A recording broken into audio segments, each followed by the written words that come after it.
ఏపీలో ఎన్నికల ఫలితాలపై ఇప్పుడిప్పుడే క్లారిటీ వస్తోంది. పోటీ చేస్తున్న అభ్యర్థులు దాదాపు ఒక క్లారిటీకి వస్తున్నారు. గట్టి ఫైట్ ఉన్న నియోజకవర్గాలను తప్పించి మిగిలిన వాటిలో మాత్రం గెలుపు ఓటమిపైన అభ్యర్థులు ఒక డెసిషన్కి వస్తున్నారు. కానీ ఫలితం ప్రకటించే వరకు గెలుస్తామన్న ధీమాను వ్యక్తం చేస్తూ ముందుకు సాగాలని నిర్ణయం తీసుకున్నారు. అయితే ఏపీలో ఇప్పుడు హాట్ సెగ్మెంట్గా పిఠాపురం నిలుస్తోంది. 2019 ఎన్నికల్లో 2 చోట్ల ఓడిపోయిన పవన్ పిఠాపురంలో మాత్రం అత్యధిక మెజారిటీతో గెలిచి అసెంబ్లీలో అడుగు పెట్టాలని భావిస్తున్నారు.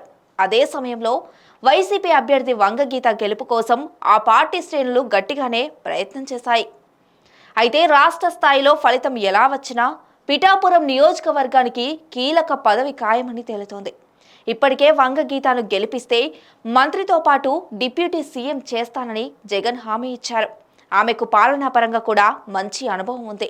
2009లో తొలిసారిగా ప్రజారాజ్యం పార్టీ నుంచి పోటీ చేసిన ఆమె ఎమ్మెల్యేగా గెలుపొందారు. ఆ తర్వాత జిల్లా పరిషత్ చైర్మన్గా కూడా పనిచేశారు. రాజ్యసభ సభ్యురాలిగా గత ఎన్నికల్లో ఎంపీగా కూడా ఎన్నికయ్యారు. ఒకవేళ ఆమె గెలిచి ఏపీలో వైసీపీ అధికారంలోకి వస్తే వంగగీత తప్పకుండా మంత్రి అవుతారు. డిప్యూటీ సీఎం పదవిని కూడా దక్కించుకుంటారు. ఒకవేళ టీడీపీ కూటమి అధికారంలోకి వచ్చి పవన్ గెలిస్తే ఆయనకు కీలకమైన మంత్రి పదవి ఖాయమని ప్రచారం జరుగుతోంది. ఇప్పటికే కూటమిలో పవన్ పాత్ర చాలా కీలకం. చంద్రబాబు తప్పనిసరిగా ఆయన్ను క్యాబినెట్లోకి తీసుకోవడం ఖాయం. అటు పిఠాపురంలో పవన్ గెలుపు పక్కా అన్న ప్రచారం కూడా జరుగుతోంది. వంగగీత ఓడిపోయి వైసీపీ అధికారంలోకి వచ్చినా ఆమెను మంత్రివర్గంలోకి తీసుకోవడం ఖాయం.